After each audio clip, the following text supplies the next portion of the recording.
देखो जो चैप्टर है पी ब्लॉक एलिमेंट्स, इसके अंदर पहले तो पी ब्लॉक होता क्या है पीरियोडिक टेबल के अंदर। पीरियोडिक टेबल की अगर आपको एक इमेज दिखाऊं अभी, तो ग्रुप नंबर 13 से लेके 15 तक होता है पी ब्लॉक, सॉरी 13 से लेके 18 तक। ठीक है, ये जो पीरियोडिक टेबल आप देख रहे हो इसके अंदर ग्रुप नंबर कहाँ से 13 से लेकर 18 तक।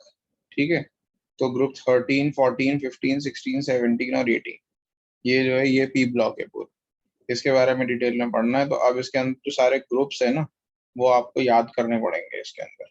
ठीक है, अगर पूरे पूरे याद हो जाए तो बहुत अच्छी बात है, लेकिन कम से कम शुरू के दो दो एलिमेंट तो सबके पता होने ही चाहिए कौन से ग्रुप में कौन सा आता है उस हिसाब से। ठीक है, तो पी ब्लॉक एलिमेंट्स में सबसे पहले हम लिखेंगे it extends from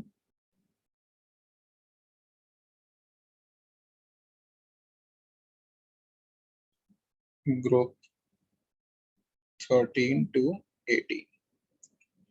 general electronic configuration क्या होती है?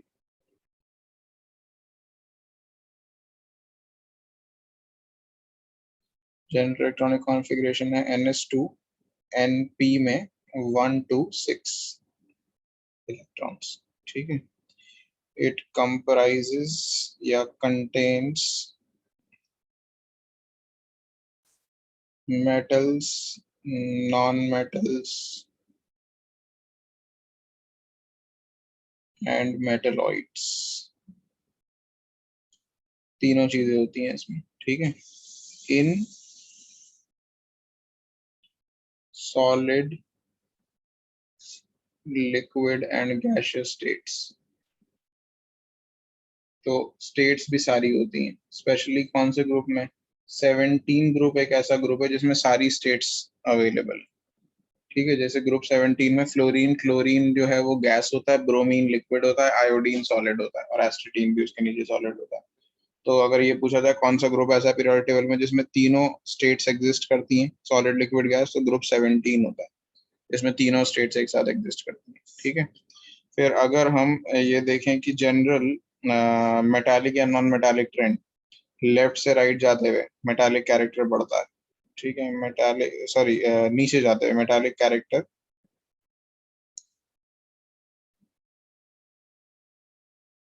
Decreases from left to right.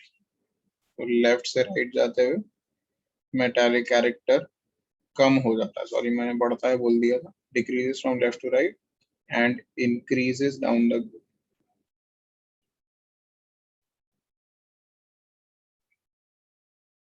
ठीक है, तो जितने नीचे वाले एलिमेंट्स होंगे वो मेटालिक होते हैं मोस्टली, और लेफ्ट टू राइट जाते हुए मेटालिक कैरेक्टर घटता है।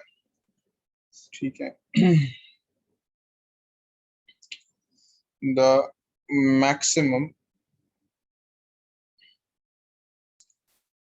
ऑक्सीडेशन स्टेट या oxidation number of an element depends on its group, depends on its group. For example, group 13 में मैक्सिमम ऑक्सीडेशन स्टेट +3 होगी। ठीक है, यहाँ मैं लिख दूं right it like this, group और उसकी मैक्सिमम ऑक्सीडेशन स्टेट, या हम कॉमन ऑक्सीडेशन स्टेट्स लिख देते हैं उसमें कौन कौन सी होती हैं ऑक्सीडेशन स्टेट्स। तो ग्रुप अगर 13 है तो कॉमन ऑक्सीडेशन स्टेट +3 होगी, +1 होगी या +3 होगी। ठीक है, +1 +3 क्यों होगी? क्योंकि ग्रुप 13 में जो कॉन्फ़िगरेशन है वो है NS2NP1। तो P में जो 1 इलेक्ट्रॉन है अगर वो लूज हुआ तो +1 ऑक्सीडेशन स्टेट होगी। अगर P का 1 इलेक्ट्रॉन और NS के 2 इलेक्ट्रॉन दोनों लूज हो गए तो फिर ऑक्सीडेशन स्टेट +3 होगी। तो +1 एंड +3 दो पॉसिबल ऑक्सीडेशन स्टेट्स हैं। ग्रुप 14 में मैक्सिमम ऑक्सीडेशन स्टेट +2 या +4 होगी। अब सेम रीजन है अगेन, यहाँ पे कॉन्फ़िगरेशन जो है वो NH2NP2 है, NH2NP2। तो इसका मतलब अगर P के 2 लूज हुए तो +2 और अगर चारों लूज हो गए तो +4। सिमिलरली 15 ग्रुप में +5 और उससे 2 यूनिट लेस क्या होता है +3। 16 में मैक्सिमम +6, उससे 2 यूनिट लेस क्या होता है +4। 17 में मैक्सिमम +7, उससे 2 यूनिट लेस क्या होता है +5। ऑल्दो इसके अंदर +3 और +1 भी एग्जिस्ट करती हैं, मैं यहाँ लिख देता हूँ। और भी होती हैं बाय द वे, लेकिन इसमें ज्यादा होती है, तो और 18 में तो होती नहीं है कुछ। ठीक है, तो यहाँ पे रीजन वही है, NH2NP3 होगा, NH2NP5 होगा, सॉरी 4 होगा, और NH2NP5। ठीक है, तो ये ऑक्सीडेशन स्टेट है बाय द वे। इसके अंदर भी, इन सभी में भी और ऑक्सीडेशन स्टेट्स पॉसिबल होती है, मैंने लिखी है the most commonly observed oxidation states. ठीक है, तो जैसे कि इस -1 भी होती है ग्रुप 17 में बाय द वे, और इसमें -2 भी होती है। ठीक है, इसमें -3 भी पॉसिबल होती है, but the most common ones are these. मैंने पॉजिटिव ऑक्सीडेशन स्टेट्स लिखी है। ठीक है, तो ये कुछ जनरल प्रॉपर्टीज हो गई पी ब्लॉक एलिमेंट्स की। इसके अलावा साइज अगर देखें, एटम का size of the atom decreases from left to right,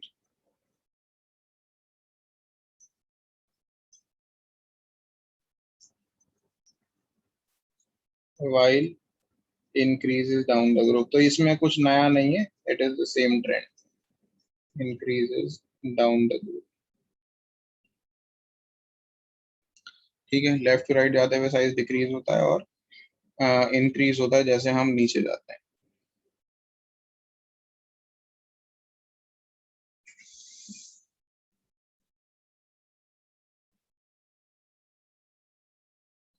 और आयोनाइजेशन एंथैल्पी इसकी ऑपोजिट हो जाएगी, delta IH ionisation enthalpy of the atom increases from left to right while decreases down the group।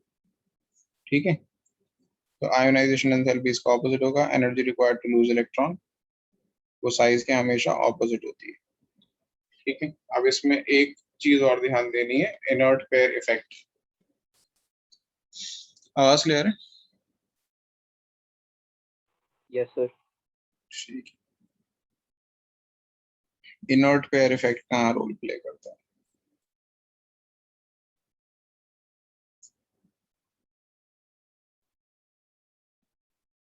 देखो, मैं एक ग्रुप में example देके दिखा देता हूँ, बाकी सब में वही होगा। जैसे अगर मैं ग्रुप 13 की बात करूं, ग्रुप 13 में पहला एलिमेंट है बोरॉन, फिर है एल्यूमिनियम, फिर है गैलियम, फिर इंडियम, फिर थैलियम। लास्ट वाला एलिमेंट याद करना जरूरी नहीं है, रेडियो एक्टिव है और क्या कहते हैं हाईली अनस्टेबल है, तो ये याद कर लिया आपने। अगर इनके एटॉमिक नंबर्स लिखें तो बोरॉन का होता है 5, ठीक है, एल्यूमिनियम का होता है 13। देखो, याद करना बहुत आसान है एटॉमिक नंबर्स, आपको पहला तो कम से कम याद होगा ही सबका। ठीक है, बोरॉन का याद है, 8 ऐड करो एक बार, 2 बार 18 ऐड करो और एक बार 32 ऐड कर दो। तो पहला 5 था, 8 ऐड किया तो क्या बन गया 13, फिर 13 में 18 ऐड करो क्या बन जाएगा 31, फिर 31 में 18 ऐड करो बन जाएगा 49, 49 में 32 ऐड करो बन जाएगा 81। ठीक है, तो इजी है याद करना। Yes sir. अब कौन ये सब में होगा? ये सब में होगा, हर ग्रुप में ऐसा ही होगा। पहला बस लिख दीजिए, उसके बाद उसके नीचे करने के लिए क्या करेंगे, एक बार 8, 2 बार 18 और एक बार 32 ऐड करेंगे तो एटॉमिक नंबर्स मिल जाएंगे। हर ग्रुप में ऐसा ही होगा। ठीक है, 13, 14, 15, 16, 17, 18 सब में। ठीक है, ओके सर। उसके बाद कॉन्फ़िगरेशन लिखना देखिए कितना आसान है, मैं आपको एक की सिखाता हूँ। बोरॉन की कॉन्फ़िगरेशन क्या होगी 1s2 2s2 2p1, ये होगी कॉन्फ़िगरेशन। इसमें से वैलेंस शेल कॉन्फ़िगरेशन लिखनी होती है हमें। वैलेंस शेल यानी कि सिर्फ इतनी, सेकंड शेल की कॉन्फ़िगरेशन 2s2 2p1। तो ये 1s को मिटा देते हैं, हम लिख देते हैं सिर्फ 2s2 2p1। हमें लिखनी है वैलेंस शेल कॉन्फ़िगरेशन। अब इससे नीचे वालों की लिखना कितना सिंपल है, देखो 2s2 2p1 है तो ये हो जाएगा 3s2 3p1। इससे नीचे वाला क्या हो जाएगा 4s2 4p1। लेकिन अब अगले वाले में थोड़ी सी ये गड़बड़ आ जाएगी कि 4s2 4p1 जो है वो डायरेक्ट नहीं आते, मतलब 4s2 के बाद 4p1 नहीं आता, 4s2 और 4p1 के बीच में 3d भी आता है। तो 3d अगर बीच में आ रहा है तो ऑब्वियसली पूरा भरा हुआ होगा ना, 3d 10 होगा, राइट? समझ में आई ये यस बात सर। गौरा साहिल? Yes, sir. सिमिलरली अगले में 5s2 5p1 आएगा, लेकिन 5s2 5p1 भी डायरेक्टली नहीं आते, उसके भी बीच में 4d आता है तो वो भी कंप्लीटली भरा होगा 4d 10। अगला होगा 6s2 6p1, तो 6s2 6p1 भी डायरेक्टली नहीं आते, इसके बीच में दो आते हैं 4f और 5d। अगर ये याद नहीं है तो 4f में 14 और 5d में 10। अगर ये याद नहीं है तो मैंने क्रॉस करके बताया था लिखने वाला कैसे करते हैं, कॉन्फ़िगरेशन लिखने का तरीका बताया था क्रॉस करके 1s 2s। साहिल याद है ये ऑर्डर? Yes, sir. तहुरा आपको पता है? सही है, मुझे याद है। ठीक है, गुड। तो ये लिख लिया हमने कॉन्फ़िगरेशन। अब देखिए जरा ध्यान से जब हम डाउन द ग्रुप जाते हैं, डाउन द ग्रुप जाते हैं तो क्या होता है कि आयोनाइजेशन एंथैल्पी की अगर हम बात करें, specially delta I H ionisation enthalpy की, तो आयोनाइजेशन एंथैल्पी यहाँ से यहाँ जाने में साइज क्या हो रहा है, बढ़ रहा है ना, तो आयोनाइजेशन एंथैल्पी क्या हो जाएगी, डिक्रीज हो जाएगी। सेकेंड शेल से थर्ड शेल में आ गए हम, ठीक है। लेकिन थर्ड से जब फोर्थ में आते हैं तो अब हम एक्सपेक्ट करेंगे कि साइज और बढ़ेगा और आयोनाइजेशन एंथैल्पी और घटेगी, लेकिन घटने की जगह वो इंक्रीज हो जाती है। क्यों होती है increase? Because the new subshell that is been added is 3d and 3d has a poor shielding. Nucleus देखो स्ट्रांग हो गया, 13 प्रोटॉन से 31 प्रोटॉन्स हो गए। तो जो नया शेल ऐड हो रहा है, जैसे जो नए शेल ऐड हो रहे हैं उसे अंदर वाले शेल को ज्यादा शील्ड करना पड़ेगा ना। जब न्यूक्लियस स्ट्रांग होता है तो साइज क्यों बढ़ता है फिर भी नीचे जाने से? न्यूक्लियस तो यहाँ पे भी स्ट्रांग हुआ था, देखो 5 प्रोटॉन से 13 प्रोटॉन हो गए थे। जब मैं यहाँ से यहाँ आया था ऊपर से नीचे, तो 5 प्रोटॉन से क्या हो गए थे, 13 प्रोटॉन हो गए थे। तब भी साइज क्यों बढ़ रहा था? Because the first and second shell were shielding this third shell. Now जब प्रोटॉन 13 से 31 हो रहे हैं तो नया शेल ऐड तो हो रहा है फोर्थ, लेकिन उस फोर्थ शेल को शील्ड कौन कर रहा है? 3d D subshell. D subshell जिसकी शील्डिंग बहुत ज्यादा पुअर होती है। जब उसकी शील्डिंग पुअर होती है तो वो अच्छे से शील्ड नहीं करेगा, और अच्छे से शील्ड नहीं करेगा तो न्यूक्लियस क्या करेगा, it will pull the valence electron inward. तो उसकी वजह से आयोनाइजेशन एंथैल्पी डिक्रीज होने की जगह क्या हो जाएगी, इंक्रीज हो जाएगी। और फिर से दोबारा से माइनर से डिक्रीज आएगा, फिर से इंक्रीज हो जाएगी। फिर से इंक्रीज क्यों हो रही है? यहाँ पे एफ सब शेल आ रहा है। तो दो चीजों की पुअर शील्डिंग है, डी और एफ सब शेल की। तो डी और एफ सब शेल की पुअर शील्डिंग की वजह से आयोनाइजेशन एंथैल्पी क्या हो जाती है, डिक्रीज होने की जगह इंक्रीज। अब इससे क्या होता है, ऑक्सीडेशन स्टेट पे फर्क। ठीक है, देखिए ऑक्सीडेशन नंबर्स अगर मैं लिखूं, ऑक्सीडेशन नंबर क्या है, देखो यहाँ पे वैलेंस शेल में कितने इलेक्ट्रॉन है, पी में 1, एस में 2। ठीक है, कौन से वाले इलेक्ट्रॉन ज्यादा इजीली लूज हो सकते हैं, पी वाले की एस वाले? दोनों हालांकि सेकंड शेल में है। ठीक है, बताओ कोई जल्दी से। Sir, P. पी, क्योंकि पी के इलेक्ट्रॉन लूजली बॉन्डेड होते हैं कंपेयर टू एस, हालांकि दोनों सेकंड शेल में। तो पहले एक इलेक्ट्रॉन लूज होगा, अगर एक इलेक्ट्रॉन पहले लूज होगा तो ऑक्सीडेशन स्टेट क्या होगी, +1। ठीक है, और जैसे जैसे मैं नीचे जाता जाऊंगा वो एक इलेक्ट्रॉन लूज करना आसान होता जाएगा क्योंकि साइज थोड़ा थोड़ा बढ़ता जा रहा है। तो +1 की स्टेबिलिटी नीचे जाते हुए इंक्रीज होगी, यानी कि जितना हम नीचे जाएंगे उतनी ही आसानी से एक इलेक्ट्रॉन लूज कर पाएगा एटम। ठीक है, लेकिन उसके बाद जो अगले दो इलेक्ट्रॉन लूज करने हैं जो कि स्लाइटली टाइटली बॉन्डेड है, मतलब पूरी तरह से ये नहीं है कि इतने टाइटली बॉन्डेड है कि लूज ही नहीं होंगे, लूज हो सकते हैं इस केस में भी। तो ये +3 भी लूज कर सकता है। ठीक है, लेकिन नीचे जाते हुए क्या हो रहा है, डी और एफ सब शेल की शील्डिंग बहुत पुअर है। उसकी वजह से न्यूक्लियस थोड़ा सा टाइटली होल्ड करेगा। किसको टाइटली होल्ड करेगा? स्पेशली ये वाले जो एस के इलेक्ट्रॉन है ना, इनको बहुत टाइटली होल्ड करेगा। पी वाले इलेक्ट्रॉन तो उतना टाइटली होल्ड नहीं होंगे, वो तो लूज हो जाएंगे। इसलिए +1 की स्टेबिलिटी क्या बढ़ती जा रही है, +1 ऑक्सीडेशन की स्टेबिलिटी बढ़ती जा रही है, यानी कि it is becoming easier to lose one electron, but it is becoming more and more difficult to lose these two electrons in the s subshell. ठीक है, तो +3 ऑक्सीडेशन स्टेट, +3 के लिए क्या करना पड़ेगा, ये भी लूज करने पड़ेंगे, ये भी लूज करने पड़ेंगे, तो +3 ऑक्सीडेशन नंबर की स्टेबिलिटी जो है वो नीचे जाते हुए डिक्रीज हो रही है। तो हेवियर एलिमेंट्स जो हैं, बेसिकली हेवियर एलिमेंट्स के यानी कि गैलियम, इंडियम, थैलियम, जो हेवियर एलिमेंट्स हैं वो +1 ऑक्सीडेशन स्टेट एग्जिबिट करेंगे रादर देन +3, और ये सभी ग्रुप्स में होता है। ग्रुप 13 के हेवियर एलिमेंट्स अपनी हाईएस्ट, इस ग्रुप की हाईएस्ट पॉसिबल ऑक्सीडेशन स्टेट क्या होती है ग्रुप 13 की, कोई बताएगा जरा? हाईएस्ट ऑक्सीडेशन +3 होती है, ठीक है, हाईएस्ट ऑक्सीडेशन नंबर +3 होता है, लेकिन इसके हेवियर एलिमेंट्स क्या ऑक्सीडेशन स्टेट शो करते हैं? +1। शुरू वाले +3 कर रहे हैं, लेकिन हेवियर एलिमेंट +1 शो करेंगे, ठीक है। इसी चीज को इनर्ट पेयर इफेक्ट कहा जाता है, ठीक है। तो इनर्ट पेयर इफेक्ट क्या हुआ? heavier elements of each group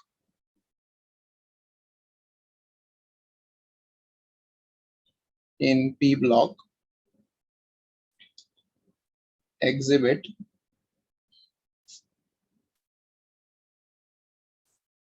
an oxidation number.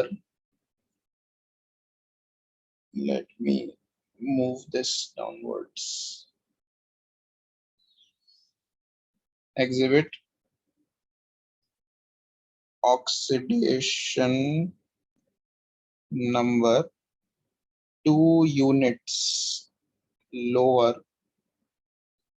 than their highest oxidations, highest possible oxidation state, oxidation number.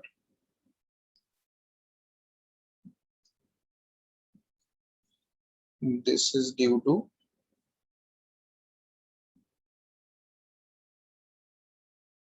poor shielding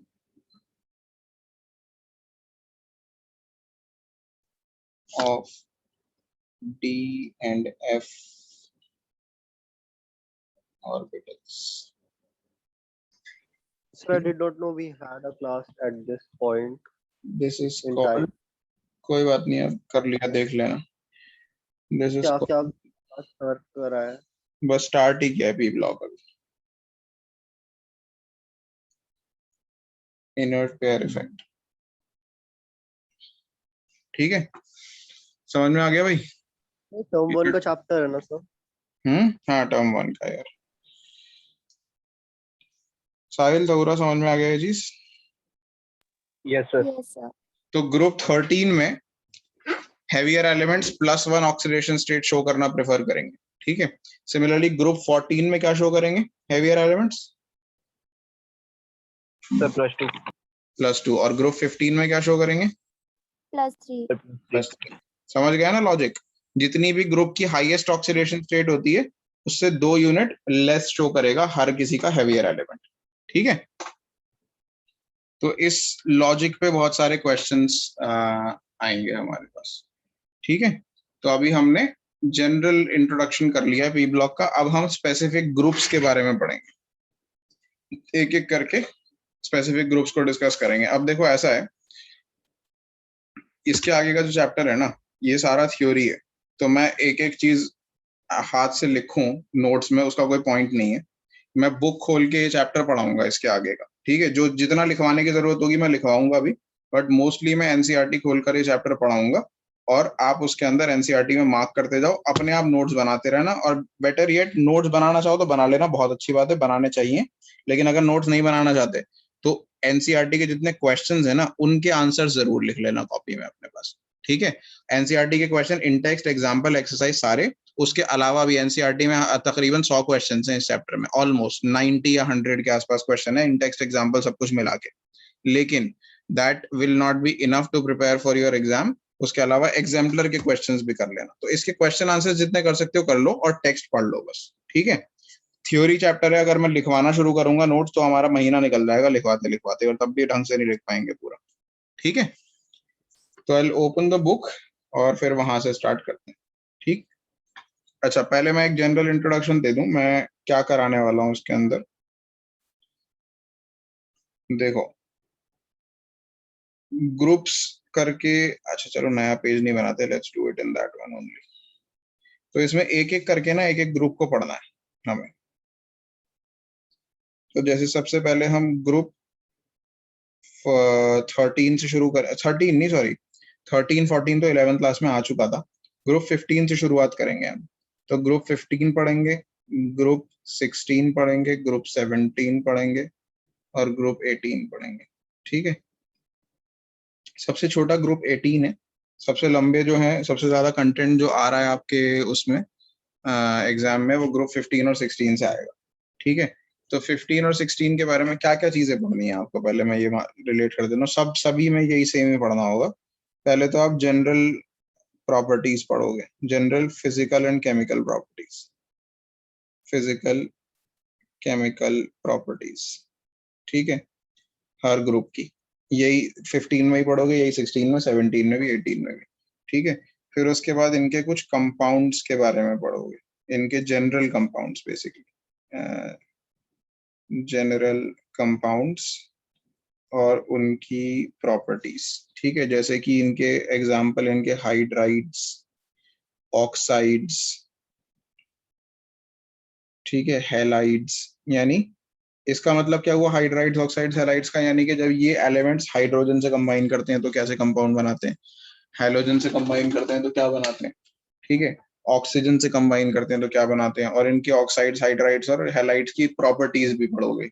acidic basic character क्या होता है, थर्मल स्टेबिलिटी क्या होती है। ठीक है, तो ये सब चीजें हो जाएंगी जनरल कंपाउंड्स के बारे में। फिर स्पेसिफिक कंपाउंड्स पढ़ेंगे हर ग्रुप के लिए।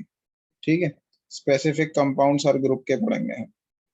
जैसे कि ग्रुप 15 में क्या स्पेसिफिक कंपाउंड्स दे रखे हैं हमें, ग्रुप 15 के अंदर हमको अमोनिया के बारे में दे रखा है। अमोनिया के बारे में क्या पढ़ेंगे, अमोनिया के बारे में प्रिपरेशन, उसकी केमिकल रिएक्शन, फिजिकल प्रॉपर्टीज।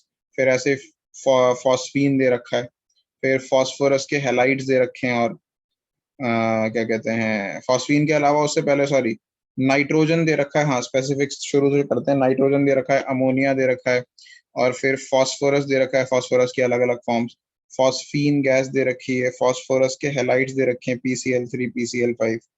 ठीक है, फॉस्फोरस के एसिड्स दे रखे हैं, H3PO4 H3PO2। मैं एक एग्जांपल लिख रहा हूँ, फॉस्फोरस के एसिड्स दे रखे हैं। ठीक है, तो ये कुछ प्रॉपर्टीज दे रखी हैं ग्रुप 15 के बारे में। फिर ये चीजें जो है ना, these two things, these three things actually, sorry first two things, general physical chemical properties, general compounds तो सब में। फिर स्पेसिफिक कंपाउंड सबके अलग अलग हैं। जैसे ग्रुप 16 में क्या क्या दे रखा है, ग्रुप 16 में इन्होंने ऑक्सीजन के बारे में दिया आपको, फिर ओजोन के बारे में दिया, फिर सल्फर के वो दिए कंपाउंड्स, फिर सल्फर डाइऑक्साइड के बारे में दिया, फिर एक सल्फ्यूरिक एसिड के बारे में एक टॉपिक है। ठीक है, तो इस तरीके से टॉपिक्स आएंगे।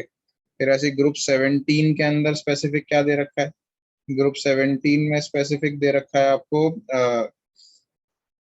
फ्लोरीन और क्लोरीन, सॉरी क्लोरीन के बारे में थोड़ी प्रॉपर्टीज हैं, और उसके अलावा इंटर हैलोजन कंपाउंड दे रखे हैं, X3 या X4, इंटर हैलोजन कंपाउंड बोला जाता है इन्हें। ठीक है, और फिर हैलोजन के एसिड्स दे रखे हैं, HOX, हैलो एसिड्स जिन्हें बोला जाता है। ठीक है, और ग्रुप 18 में at last compounds of xenon, compounds of xenon, xenon oxides और जीनॉन फ्लोराइड्स स्पेसिफिकली, वो कैसे प्रिपेयर किए जाते हैं, उनकी प्रॉपर्टीज क्या होती हैं। छोटा सा है ग्रुप 18, बहुत ज्यादा नहीं है ग्रुप 18, हार्डली एनसीईआरटी में 2 या 3 पेज का दे रखा है, लेकिन ये इंपॉर्टेंट बहुत है, इससे क्वेश्चन आते हैं। अब इस चैप्टर में चैलेंजिंग होता है रिएक्शंस, केमिकल रिएक्शंस याद करना, लेकिन क्योंकि एग्जाम MCQ है तो हम कह नहीं सकते कि केमिकल रिएक्शंस किस लेवल के आएंगे। तो मेरे ख्याल से जो बहुत इंपॉर्टेंट केमिकल रिएक्शंस है ना, मैं आपको मार्क कराता जाऊंगा, जो सबसे ज्यादा इंपॉर्टेंट है उनकी एक अलग लिस्ट बना लेना, जस्ट टू मेमोराइज देम। ठीक है, ऐसे तो इतने केमिकल रिएक्शंस हैं कि याद करना नेक्स्ट टू इम्पॉसिबल है, जब स्पेशली इस टाइम पे जब टाइम आपके पास कम बचा है तो। ठीक है, बट स्टिल विल ट्राई कि जितने ज्यादा हो सके कर लेंगे। समझ में आया यहाँ तक? Any doubt? No sir. Clear sir. ठीक है, तो हम शुरू करते हैं ग्रुप 15 से। ठीक है,